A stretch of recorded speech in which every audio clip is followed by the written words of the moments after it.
Assalamualaikum warahmatullahi wabarakatuh. Alhamdulillahirabbil alamin wassalatu wassalamu ala asrofil anbiya'i wal mursalin wa ala alihi washabihi ajmain amma ba'du. Perkenalkan, nama saya Isma Fikratus Zakiyah, NIM B211200048. Pada kesempatan kali ini saya akan membahas tentang peradaban Islam pada masa Utsman bin Affan. Sejarah Utsman bin Affan. Pada masa kekhalifahan Umar bin Khattab, tepatnya setelah beliau ditikam oleh Abu Lu'lu'ah, merasa sakit dan merasa dirinya akan meninggal dunia, maka Umar bin Khattab membentuk Dewan Musyawarah. Dewan Musyawarah tersebut terdiri dari Ali bin Abi Thalib, Utsman bin Affan, Sa'ad bin Abi Waqqas, Thalhah bin Ubaidillah, Abdurrahman bin Auf, Zubair bin Awam. Salah seorang putra Umar, Abdullah, ditambahkan pada komisi di atas, tetapi hanya punya hak pilih dan tidak berhak dipilih.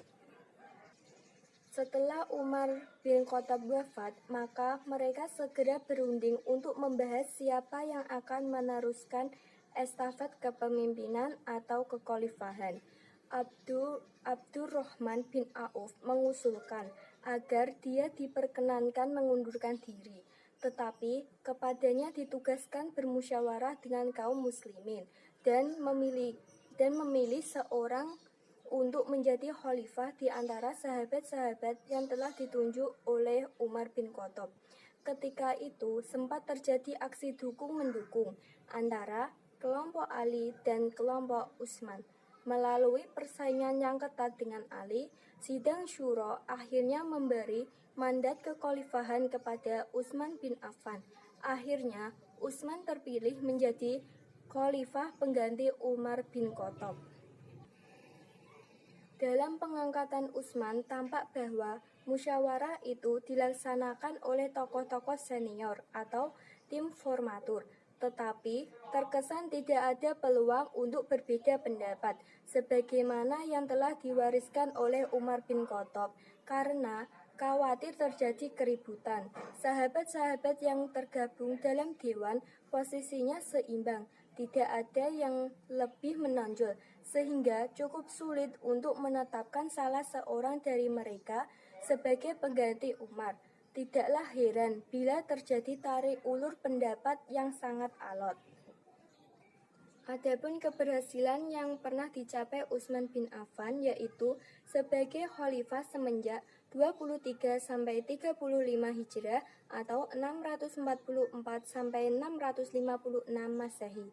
Masa pemerintahannya adalah yang terpanjang dari semua khalifah di zaman para Khulafaur Rasyidin, yaitu 12 tahun. Tetapi sejarah mencatat tidak seluruh masa kekuasaannya menjadi saat yang baik dan sukses baginya. Faktor penyebab timbulnya pemberontakan pada masa Utsman bin Affan dibagi menjadi dua, yaitu faktor internal dan faktor eksternal. Faktor internal diantaranya 1. Diangkatnya Marwan bin Hakam, adik sepupu, menjadi sekretaris, karena pada dasarnya dialah yang menjalankan semua roda pemerintahan, sedangkan Utsman hanya menyandang gelar khalifah. Rasa tidak puas memuncak ketika pemberontakan dari Kufah dan Basrah bertemu dan bergabung dengan pemberontak dari Mesir. Wakil-wakil mereka menuntut diangkatnya Muhammad bin Abu Bakar sebagai gubernur Mesir. Tuntutan dikabulkan, tetapi ketika mereka kembali di tengah-tengah perjalanan, menemukan surat yang dibawa oleh Utsman khusus dari Marwan bin Hakam. Isinya bahwa wakil-wakil itu harus dibunuh ketika sampai di Mesir. 2. Situasi politik semakin mencekam. Tuduhan korupsi atau pemborosan uang negara antara lain pembangunan rumah mewah lengkap dengan peralatannya untuk Utsman dan keluarganya. Tuduhan keji tentang korupsi itu dibagi-bagikan pada saudaranya. Tuduhan lain, Utsman dianggap dianggap mengambil harta Baitul Mal untuk keluarganya. Semua dibantu oleh Utsman. Ditambah lagi tuduhan keras terhadap kerabat khalifah yang bernama Hakam ayah Marwan mendapat tanah. Marwan sendiri menyalahgunakan harta Baitul Mal. Muawiyah mengambil alih tanah negara Suriah dan Khalifah mengizinkan Abdullah untuk mengambil 1/5 dari harta rampasan perang Tripoli untuk dirinya dan lain-lain. 3. Adanya konfrontasi lama yang mencuat. Permasalahan ini semata-mata berupa persaingan Bani Hashim dengan Bani Umayyah. Sejak dahulu, Bani Hashim berada di atas Bani Umayyah, terutama pada masalah-masalah perpolitikan orang-orang Quraisy. Utsman sendiri merupakan salah satu anggota dari keluarga besar Bani Umayyah. Faktor eksternal penyebab timbulnya pemberontakan pada masa Utsman bin Affan. 1. Adanya provokator, seorang Yahudi dari Yaman yaitu Ibnu Saba, nama lengkapnya Abdullah bin Saba, yang masuk Islam. Ia melakukan pemberontakan terhadap Khalifah Utsman bin Affan didasarkan motivasi dirinya untuk meruntuhkan dasar-dasar Islam yang telah dipegang teguh oleh umat Islam. Niatnya masuk Islam hanyalah sebagai kedok belaka untuk merongrong kewibawaan pemerintahan Khalifah Utsman bin Affan, sehingga muncullah kerusuhan yang terjadi di berbagai wilayah kekuasaan Islam. Di antaranya adalah Fustat atau Kairo, Kufah, Basrah, dan Madinah. 2. Lawan politiknya menuduh Utsman sama sekali tidak punya otoritas dalam menerapkan edisi Al-Quran yang ia lakukan. Dengan kata lain, mereka mendakwa Utsman secara tidak benar telah menggunakan kekuasaan keagamaan yang telah dimilikinya. Kebijakan politik Utsman bin Affan.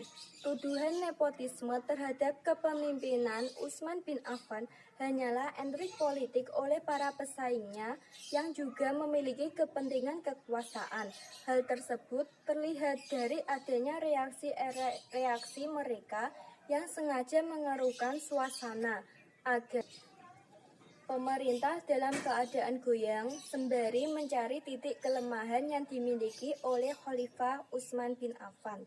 Tuduhan pemborosan uang negara dan tuduhan nepotisme ini terbukti tidak benar karena tidak semuanya pejabat yang diangkat merupakan kerabatnya.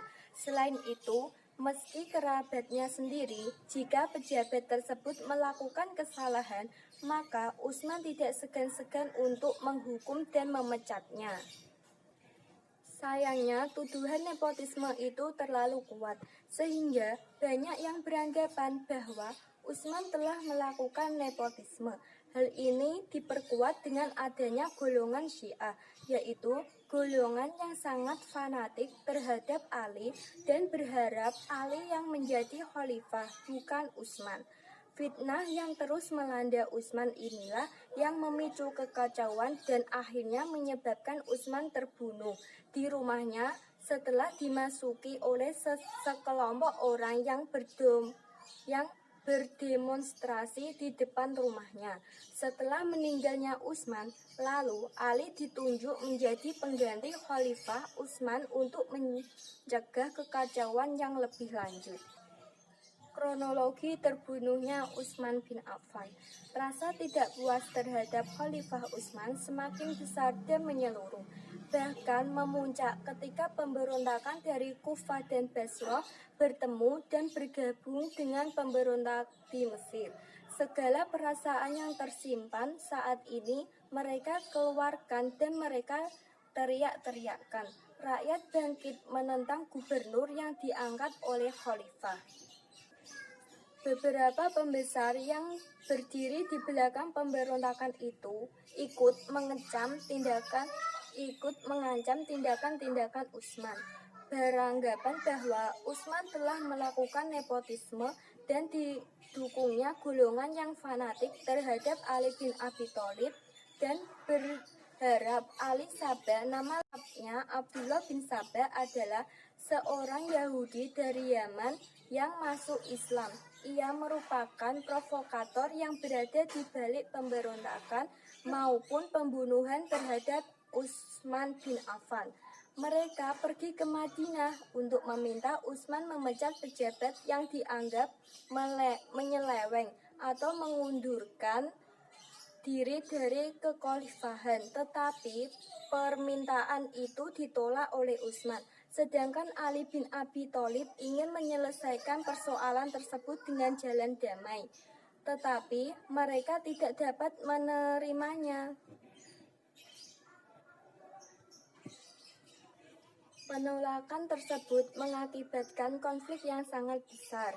Mereka mengepung rumah Utsman bin Affan dan menyusup ke dalam dan membunuh Khalifah Utsman bin Affan. Utsman bin Affan dibunuh di rumahnya sendiri pada saat membaca Al-Quran dan berpuasa. Al-Quran yang dibaca pada saat itu berbunyi, Bismillahirrahmanirrahim. Fa'ina manu bimisli ma amandum bihi faqad tadaw wa in tawallaw fa innama hum fi shiqaq fasayakfikahumullah wa huwas samiul alim. Shadaqallahul alim. Yang artinya, maka jika mereka telah beriman sebagaimana yang telah imani, sungguh mereka telah mendapat petunjuk. Tetapi jika mereka berpaling, sesungguhnya mereka berada dalam permusuhan denganmu. Maka Allah mencukupkan engkau Muhammad terhadap mereka dengan pertolongannya, dan Dia Maha Mendengar, Maha Mengetahui. Quran Surah Al-Baqarah ayat 137. Hal ini terjadi pada tanggal 17 Juni 656 Masehi atau pada tahun 35 Hijrah. Utsman dibunuh dengan cara ditikam oleh gerombolan pemberontak Khalifah Utsman bin Affan, namun tidak membendung arus pemberontakan. Ali dan putra-putranya bersama pemuka-pemuka Islam yang lain tampil ke muka. Hasan dan Husain dengan beberapa orang menjaga pintu rumah Utsman, menghambat kaum pemberontak yang hendak memasuki rumahnya. Tetapi pemberontak lebih banyak, yang ada yang memanjat dinding dan masuk ke dalam. Akhirnya mereka bisa membunuh Khalifah Utsman bin Affan. Pemerintahan Utsman bin Affan. Pada masa pemerintahannya, perluasan Islam telah mencapai Asia dan Afrika seperti daerah Hirt, Kabul, Ghazni, dan Asia Tengah, juga Armenia, Tunisia, Kiprus, Rhodes, dan bagian yang tersisa dari Persia, dan berhasil menumpas pemberontakan yang dilakukan oleh Persia. Roda pemerintahan Utsman tidak jauh berbeda dengan Umar. Pemegang kekuasaan tertinggi ada di tangan khalifah, dan pelaksanaan tugas-tugas eksekutif di pemerintahan pusat dibantu oleh pejabat sekretaris negara, yakni Marwan bin Hakam. Adapun kekuasaan legislatif dipegang oleh Dewan Penasehat atau Majelis Syuro. Karya monumental Khalifah Utsman bin Affan selama menjabat sebagai pemimpin umat Islam waktu itu adalah pembukuan Mushaf Al-Quran, yang kemudian dikenal dengan nama Mushaf Utsmaniyah. Zaman pemerintahan Utsman bin Affan dibagi menjadi dua periode, yaitu 6 tahun pertama merupakan zaman kejayaan dan tahun terakhir merupakan zaman pemerintahan yang buruk. Sekian dari presentasi makalah saya. Apabila ada kata yang salah, saya mohon maaf. Wassalamualaikum warahmatullahi wabarakatuh.